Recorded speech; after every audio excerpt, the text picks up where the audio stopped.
አንድ ክፍለ ዘመን ለመሙላት ጥቂት ፈሪ በሆኑ ዓመታት መሃል የተፈጸሙ ጀብዶች አንዳንዶቹ ልብ ወለድ ውስጥ እንጂ በሰው ተፈጸሙ ለማለት የሚከብዱ ናቸው። የወገንን ልብ ያሞቁ በጠላት ቀጠና በተከበበ ክልል ላንቃቸውን ሽቅብ የከፈቱ አፈሙዞችን ተረማምዶ የጠላት ወረዳን ዶግ አመድ የማድረግ ትንግርት ለአየር ኃይሉ መደበኛ የግዳጅ ግብር ሆኖ ሰንብቷል። እዚህ ቤት ግዳጅን በተገቢ ሁኔታ መፈጸም ብርቅ አይደለም። እዚህ ቤት የጠላትን ቅጥር ሰብሮ ማለፍ አጃይብ አያስብልም። እልፍ ጀብዶችን ሰማዩን ጋልቦ ሲፈጸሙ በኖሩበት ተቋም የላቀ ጀብድ መፈጸም ብቻ ልዩ ያደርጋል። እያወራን ያለነው ስለ ኢፌድሪ አየር ኃይል ነው። ይህ ኢትዮጵያን ሁሉ ተቋም ባለፈው 7 ዓመት ውስጥ ዳግም ተወልዷል። በቴክኖሎጂ አቅም ከዘመኑ ጋር ተጋብቷል። በዓለም የወታደራዊ አቪዬሽን ዘርፍ ግስጋሴ ጋር ራሱን ዋጅቷል። ዛሬ ብቻ ሳይሆን ነገም ሰማዩ የኛ ነው ያስባሉ ለውጦችን አስተናግዷል። ዛሬ ድሮኖችን ከገዢ ባለፈ በሀገር ውስጥ እስከ ማምረት የደረሰ አቅም ገንብቷል። ጤና ይስጥልኝ። ዝግጅታችን የኢትዮጵያ አየር ኃይል በቀጣይ በኤርትራ ሰማይ ላይ ሊያደርግ የሚችለውን ጨዋታ የመቀየር እውነት እየተመለከትን እንቆያለን። አብራችሁን ቆዩ።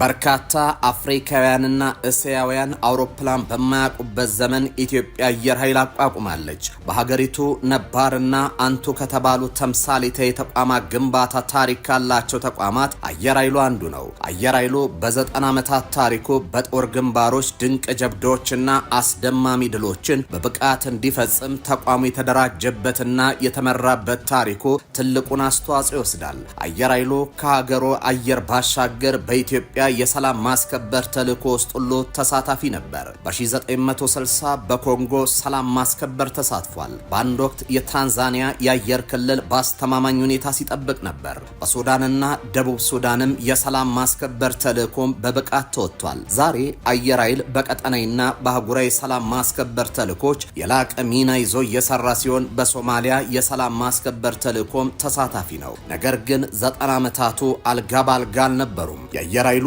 ከዚያ አስደማሚ የድል እርምጃዎች ሸብረክ ያለበትን ጊዜም አሳልፏል። የኢትዮጵያ አየር ኃይል በታሪክ የአኩሪ ምዕራፍ ጉዞ እስከ 1982 ድረስ ዘልቋል። ሆኖም አስደናቂው ግስጋሴ የውድቀት ጥፋት አጋጥሞት 1982 ላይ ፍሬን ይዟል። 1983 ዓመተ ምህረት ላይ የተካሄደው የፖለቲካ ስርዓት ለውጥ አየር ኃይሉን የውድቀት ጉዞውን አሃዱ እንዲል አስገድዶታል። በዚህ ጊዜ ሀገር ብዙ የለፋችባቸው የአየር ኃይሉ ብቁ አብራሪዎችና ቴክኒሻኖች እንዲበተኑ አውሮፕላኖቹ ከጥቅም ውጭ እንዲሆኑ መሰረተ ልማት እንዳይኖረው ተደርጓል። ነገሩን የሚያከፋው በዚህ ወቅት የአየር ኃይሉ ህልውና ጥያቄ ውስጥ መግባቱ ነው። በአህጉሪቱ በጥንካሬው ስመጥርና ስመገናን የነበረው አየር ኃይሉ ለሀገር ግንባታ ያደረገው አስተዋጽኦ ተክዶ ሚናው ኮስሶ አየር ኃይል አያስፈልገንም ፈርሶ ካላየን እስከሚል ግብግብ የተገጠመበትም ነበር። ሆኖም በኢትዮጵያ ጠቅላይ ሚኒስትር አብይ አህመድ የመሩት የለውጡ መንግስት መምጣት አየር ኃይልን ዳግም እንደ አዲስ ወልዶታል።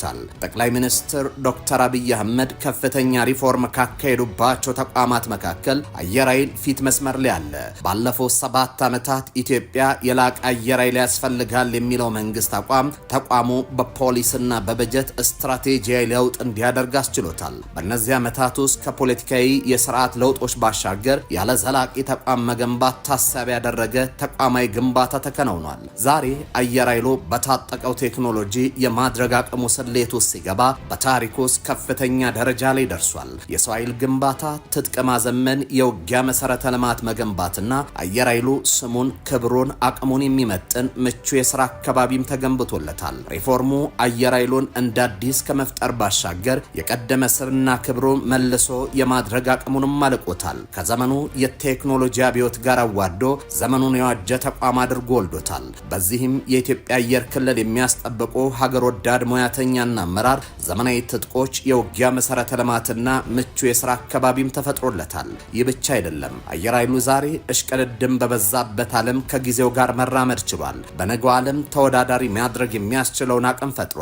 በተለይም አሁን ዓለም ከአየር ኃይል እስከ ሳይበር የበላይነቱን ለማሳየት ውድድርና ሩጫ ውስጥ በገባበት ጊዜ ኢትዮጵያ በውድድሩ በአፍሪካ አህጉር ቀዳሚ አየር ኃይል መገንባት ታሳቢ አድርጋ እየሰራች ትገኛለች።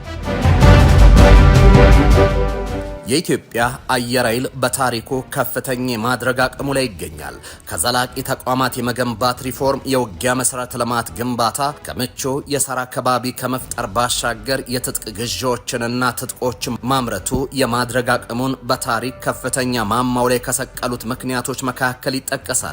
ትጥቅ ግዢና ትጥቅ ማምረትን ሁለቱንም እንመልከታቸው። ከግዢውን ጀመር። ኢትዮጵያ የገዛቻቸው የጦር አውሮፕላኖች የኢትዮጵያ ጠላቶችን ያስደነገጠ ወገንን ያኮሩ ናቸው። ዛሬ በዓለም ላይ ምርጥ የሚባሉት የድሮን ቴክኖሎጂ ባለቤት ናት። በእጁ ያሉ ድሮኖች ቀጠናውን ግጭት ኤክስፖርት በማድረግ ከሚበጠብጡ የክልሉ ጎበዝ አለቆች አቅም በላይ ናቸው። አየር ኃይሉ አቅሙን በሀገራት የውስጥ ጉዳዮች እየገባ በሚፈተፍት የቀጠናው ረብሾ አደር መንግስት ትከሻ ልክ የትጥቅ አቅሙን አልወሰንም። ከዚያ ይልቅ በየትኛውም ሁኔታ የኢትዮጵያን ሀገራዊ ጥቅም አደጋ ላይ ሊጥል የሚችል ጉልበተኛ መንግስት ቢመጣ እንኳን መከላከል የሚያስችል አቅምን መገንባት ታሳቢ ያደረገ ነው።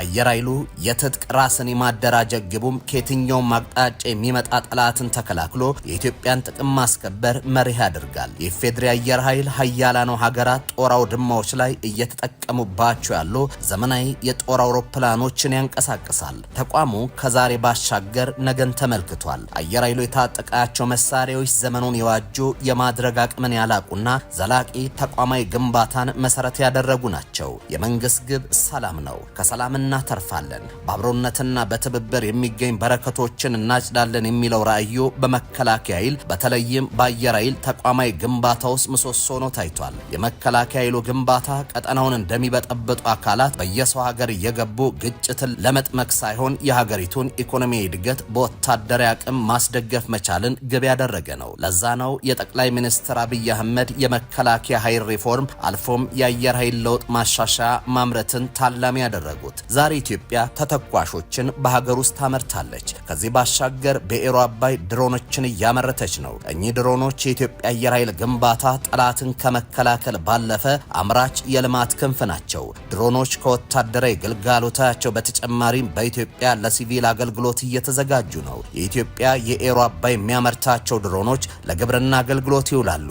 ድሮኖቹ የምርት መጠንን ለማሻሻል፣ ለሰብል ክትትል፣ ጸረ ተባይ መድኃኒቶችን ለመርጨትና የመስኖ ስርዓትን ለማመቻቸት እየዋሉ ነው። ከዚህ ባሻገር የሕክምና አቅርቦቶችንና መሳሪያዎችን ወደ ሩቅ ለማድረስ አስቸጋሪ ወደሆኑ አካባቢዎች ለማድረስ ድሮኖችን ለመጠቀም ፕሮጀክትም አለው። አልፎም እንደ ዓለም ምግብ ፕሮግራም ያሉ ድርጅቶች የቦታ ቅኝት፣ የጉዳት ግምገማና ፍለጋ እንደዚሁም ማዳን ስራዎችን ለመሳሰሉ የሰብአዊና የልማት ስራዎች ድሮኖችን እንዲጠቀሙ የኢትዮጵያ መንግስት አጋሮችን እያሰለጠኑ ይገኛል ተብሏል። እኚህ እውነታዎች ድሮንን ከሀገር መከላከል ስራ ባሻገር ለልማት ስራዎች በስፋት መጠቀም የሚያስችሉ መሆኑን ማሳያ ናቸው። የሀገሪቱ ኢኮኖሚ እድገት የመከላከያ ኃይል ማስደገፍን ግብ ያደረገው ፖሊሲ በሀገሪቱ ለጦር ግዳጅ የሚውሉ ድሮኖችን ያመርታል። የሀገር ውስጥ ድሮን ማምረቻ ድርጅት የሆነው ኤሮ አባይ በንግድና በክትትል አገልግሎት የሚውሉ ድሮኖችን እያመረተ ነው። ድሮኖች የኢትዮጵያ ህልውና ሉዓላዊነትን የሚገዳደር አደጋ ቢመጣ ቴክኖሎጂውን በመጠቀም ጠላትን መመከት የሚያስችሉ ናቸው። አየር ኃይሉ በ90 ዓመት ታሪኩ በርካታ ውጣ ውረዶችን ተሻግሯል።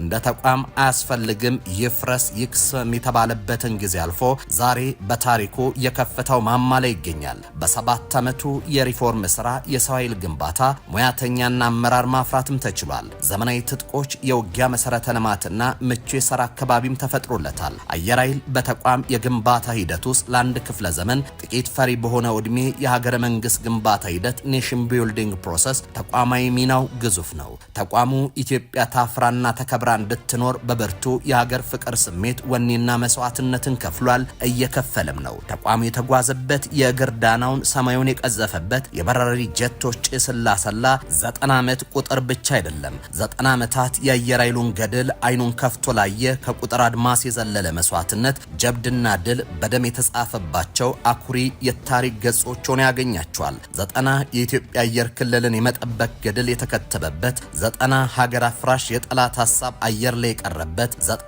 በጠላት ወረዳ በተከበበ ከተማ የአፈሙስ ቅጥርን ሰብሮ ጉሮ ሸባ የተጨፈረበት፣ 90 ባንዲራዋን ከፍ አድርጎ ኢትዮጵያ የጸናችባቸው ዓመታት ናቸው።